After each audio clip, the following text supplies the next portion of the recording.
Hello everyone. आज हम करने वाले हैं एक नया टॉपिक स्टार्ट जो कि है चैप्टर 1 क्लास 6 की साइंस का। 6 क्लास की साइंस का आज ये हमारी पहली वीडियो है और इस चैप्टर को पढ़ते पढ़ते आखिरी तक हमको भूख लग जाएगी, ये इस बात की गारंटी है। तो चलिए स्टार्ट करते हैं इस चैप्टर को जो है कि है साइंस का चैप्टर 1 क्लास 6 का, food and where does it comes from.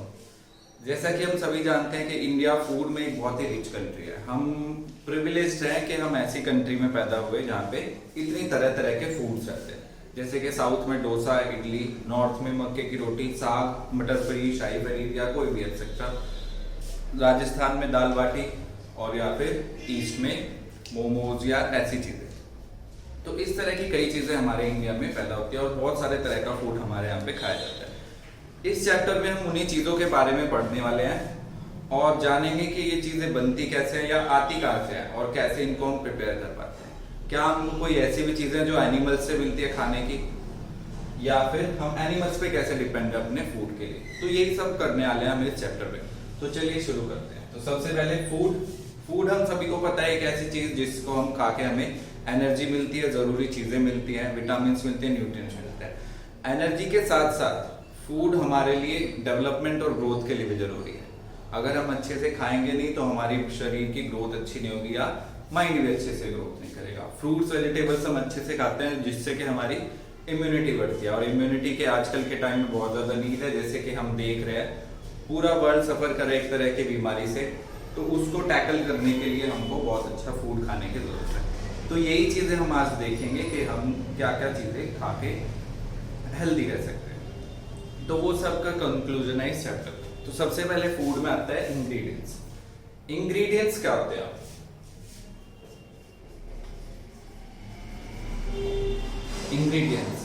Ingredients वो चीजें जो हमारे फूड में शामिल है, चाहे हम ब्रेकफास्ट, लंच, डिनर कोई भी करें, चाहे अलग अलग चीजें देखें। एग्जाम्पल के लिए मान लेते हैं हमको रोटी बनानी है। रोटी में हमको चाहिए होगा आटा, पानी, नमक और फिर उसको पकाना पड़ेगा। तो ये रोटी के इंग्रेडिएंट्स हो गए। मान लो पुलाव हमको बनाना है या चावल बनाना है तो उसके लिए राइस, सब्जियां, गोभी और मटर या जो भी हम चीज़ें डालना चाहे तो उन सबको बोलते हैं इंग्रेडिएंट्स। तो पहली चीज़ थे इंग्रेडिएंट्स।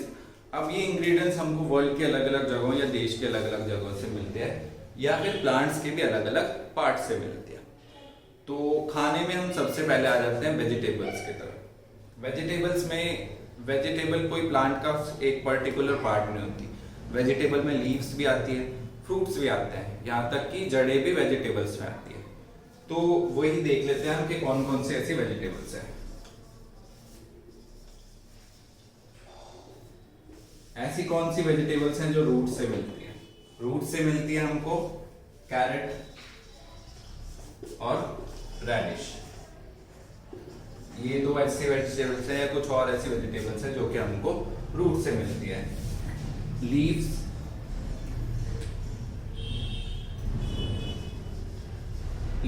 मिलते हैं हमको स्पिनच जो कि होता है पालक, या फिर और इसी तरह की वेजिटेबल्स, ये सब लीव्स में आती है।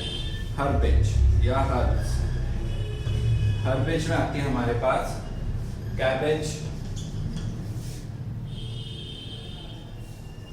कॉलीफ्लावर।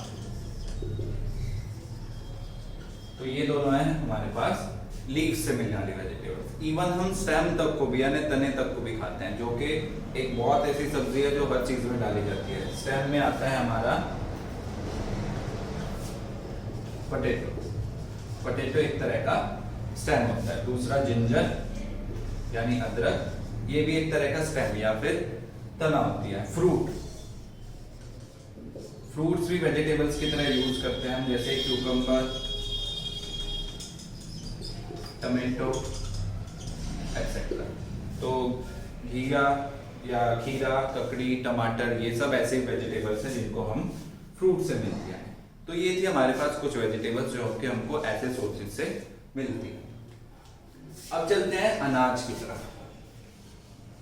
अनाज या फिर सीरियल्स हमारे खाने का बहुत ही ज़रूरी पार्ट होते हैं क्योंकि इन्हीं से हमको एनर्जी मिलती है। अनाज या गेहूं या चावल खाते हैं तभी हमको हमारे डेली काम के लिए एनर्जी मिलेगी। तो सीरियल्स में हम सभी को पता है कि क्या क्या आता है। सीरियल्स में आते हैं व्हीट, सीरियल्स को हिंदी में अनाज बोलते हैं, राइस, मेज यानी मक्का। तो ये सब कुछ ऐसी चीजें हैं जो कि सीरियल्स में आती है। ये हमको कार्ब्स यानी कार्बोहाइड्रेट्स देते हैं जो कि हमको एनर्जी प्रोवाइड करते हैं। तो इसके बाद हम चलते हैं स्पाइसेस की तरफ। इंडिया एक ऐसी कंट्री है जो कि स्पाइसेस में बहुत रिच है।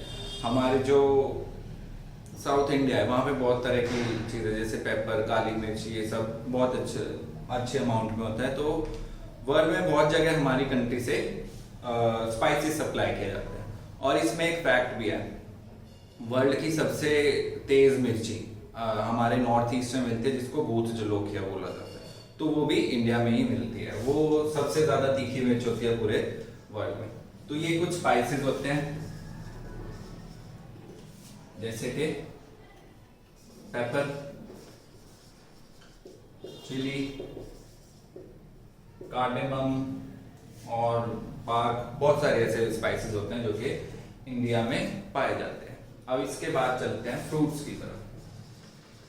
फ्रूट्स सबसे इजी टॉपिक है, हम सभी को पता है कि एप्पल, ऑरेंज, आम जिसका सीजन भी आ गया है। तो ये सब बहुत अच्छे अच्छे फ्रूट्स हैं जो कि हम लोग खाते हैं। इजी से एग्जांपल है, ये हम सबको वैसे भी याद है।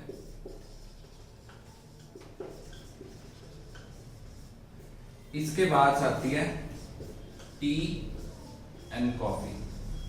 टी और कॉफी का भी इंडिया बहुत बड़ा प्रोड्यूसर है, स्पेशली टी का। वर्ल्ड की सबसे महंगी टी भी इंडिया में ही मिलती है, जो लगभग 30-35,000 रुपीज पर किलोग्राम के हिसाब से सोल्ड होती है।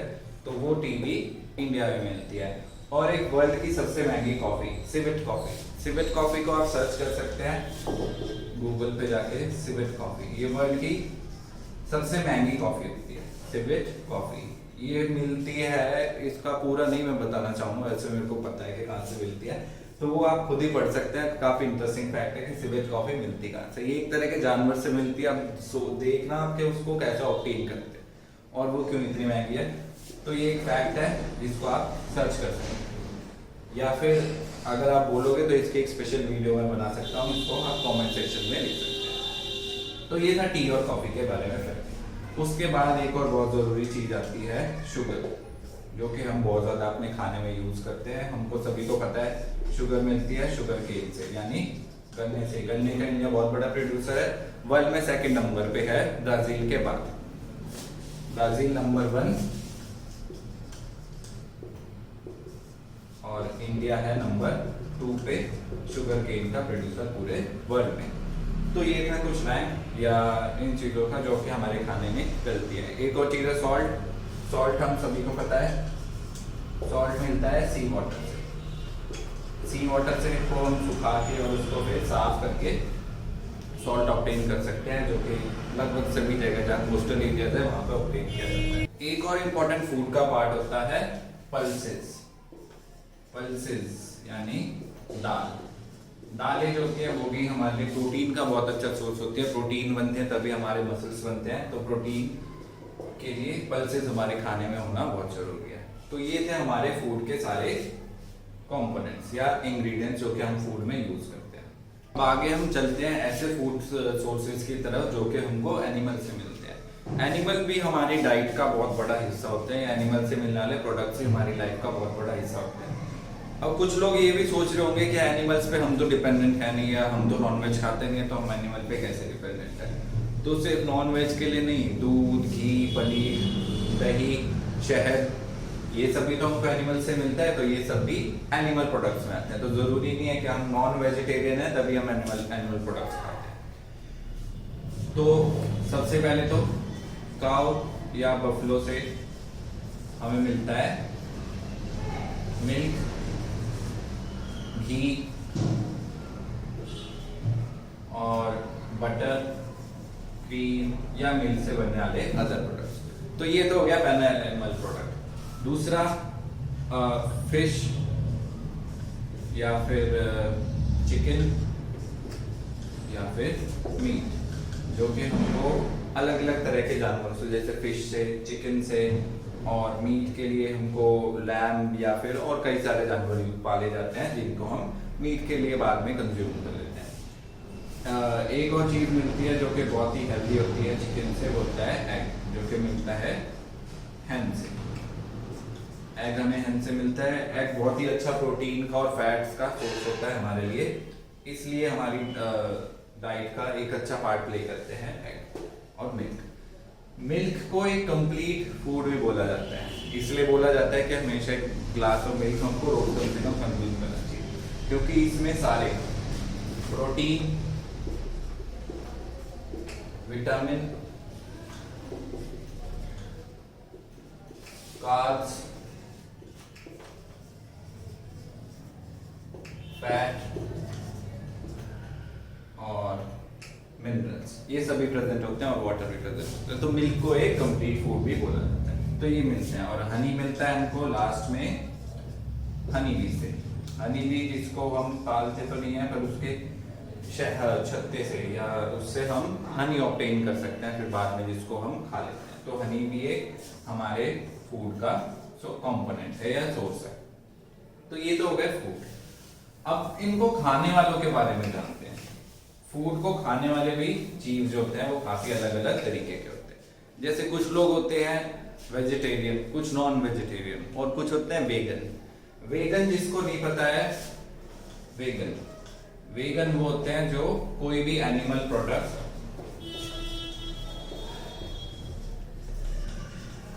नहीं यूज करते। एनिमल प्रोडक्ट भी जो यूज नहीं करते उनको वेगन कहते हैं। वेगन जो लोग होते हैं वो दूध, घी ये भी नहीं खाते हैं, वो सिर्फ सब्जियां और दालें ये सब खाते हैं, तो वो कभी भी वो नहीं खाएंगे। तो वेजिटेरियन, नॉन वेजिटेरियन हम सभी को पता है। वेजिटेरियन जो सिर्फ वेजिटेरियन डाइट खाते हैं, किसी भी एनिमल को नहीं खाते हैं। और नॉन वेजिटेरियन जो कि वेज खाने के साथ साथ एनिमल्स को जैसे चिकन, मीट ये सब भी खा लेते हैं। तो इसके बारे में देखते हैं। तो सबसे पहले इसमें आए हमारे हर्बीवोर्स, दूसरे हैं कार्निवोर्स और तीसरे हैं ओमनिवोर्स। हर्बीवोर्स और कार्निवोर्स सभी ने सुना है। ओमनिवोर्स हो सकता है कुछ बच्चों के लिए, कुछ लोगों के लिए नया हो। तो हर्बीवोर्स क्या होते हैं? जो ईट प्लांट, जो प्लांट्स को खाते हैं। कार्निवोर्स जो ईट मीट, फिश ये सब। और ओमनिवोर्स जो होते हैं वो होते हैं जो कि दोनों चीजें खा सकते हैं, eat plant as well as meat, chicken etcetera. तो मीट और चिकन जो भी खाए उनको ओमनिवोर्स बोलते हैं। हर्बीवोर्स में गाय, भेड़, बकरियां ये सब आते हैं जो कि सिर्फ प्लांट्स को खाते हैं या घास खाते हैं। कार्निवोर्स जो सिर्फ मांस खाएंगे, जैसे शेर है। शेर कभी भी वेजिटेरियन खाना नहीं खा सकता, घास नहीं खा सकता, तो वो सिर्फ कार्निवोर्स में आएगा। तो इसमें आ सकते हैं गोट, काउ, इसमें लायन, लेपर्ड, टाइगर एटसेट्रा। तो ये सब कुछ जानवर है जो कार्निवोर्स आते हैं। ओमनिवोर्स में सबसे पहले तो हम ही आ जाते हैं, ह्यूमंस क्योंकि दोनों चीजें खा सकते हैं तो हम ओमनिवोर्स हैं। दूसरे हैं बेयर्स। बेयर्स जो होते हैं, भालू जो होते हैं, भालू भी वेजिटेरियन और नॉन वेजिटेरियन दोनों ही डाइट खाते हैं, या डॉग्स भी देख सकते हैं हम। तो बेयर्स क्या होते हैं? मांस मछली भी खा सकते हैं, और जब खाने की कमी हो या उनकी डाइट का एक बहुत बड़ा पोर्शन घास और बेरीज या फल फ्रूट भी होते हैं। तो ये थे हमारे पास ओमनिवोर्स, कार्निवोर्स, एनिमल्स। इस चैप्टर का लास्ट टॉपिक अब आ जाता है फूड चेन। नेचर जो होता है उसमें हर चीज एक दूसरे पे डिपेंडेंट है, हर चीज बहुत जरूरी भी होती है।